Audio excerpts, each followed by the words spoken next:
Viewers, তো আমরা চলে আসছি আজকে একটি মূলত পটল ক্ষেত। কিন্তু দেখেন দর্শক, পটল ক্ষেতের পাশাপাশি এখানে কিন্তু মাল্টি ফাংশনে কয়েকটি শস্য আমরা নিচ্ছি আর কি।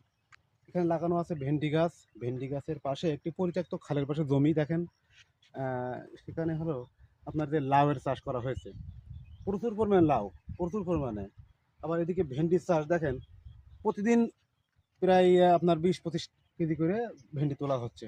এর পাশাপাশি আছে দেখেন, এখানে নতুন করে এই যে পটলের ক্ষেত লাগানো হয়েছে, পটলের চারা লাগানো হয়েছে, এখনও সেইভাবে শুধুমাত্র দেখুন দর্শক ফুল হয়েছে আর কি, ফল টুকটাক দাঁড়াইছে।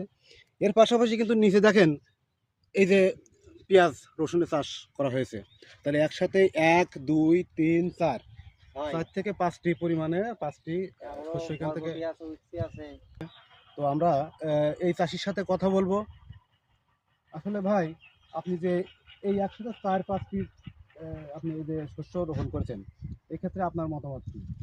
এই হচ্ছে মনে করেন আমি যে পটল, আমার মেন উদ্দেশ্য পটল। পটল, তাই না? এবার পটল তো আমার আছে, তারপরে আচ্ছা। তার নিচে এখন বর্তমান ফাউ জমি, খাওয়া জমি। তাহলে ওইটাই আমি রসুন লাগাইছি, সেটা আমার লাগবে সেটা দেখতে সংসারে। খুব ভালো আমার হয়েছে। তার জন্য লাগাইছি খালের হ্যাঁ। পাড় দিয়ে জায়গা ছিল, সে জায়গায় ভেন্ডি লাগাইছি, ভেন্ডি চারা আপনার হচ্ছে এখানে লাউ লাগাইছি, এ সাইডে বরবটি, উচ্ছে, লাল শাক। এক কথায় আমার সংসারে যত মোটামুটি রকম সংসার জিনিস যাবতীয় যা যা লাগবে লাগে, সবকিছুই এক সবকিছু বইতে নিয়ে আছে। হয়েছে। বাহ, খুব ভালো। তাহলে দর্শক দেখুন, যদি আসলে মাথায় যদি চিন্তা চেতনা থাকে, যদি কোনো কিছু চাষ করার চিন্তা থাকে, সফলতা অর্জন করার ইচ্ছা থাকে, তাহলে সব কিছুই সম্ভব। কষ্ট ছাড়া কোনো কিছু সম্ভব হবে না। তো দর্শক ভালো থাকবেন। ভালো লাগলে ভিডিওটি শেয়ার করে অন্যকে দেখার সুযোগ করে দেবেন। ধন্যবাদ সবাইকে।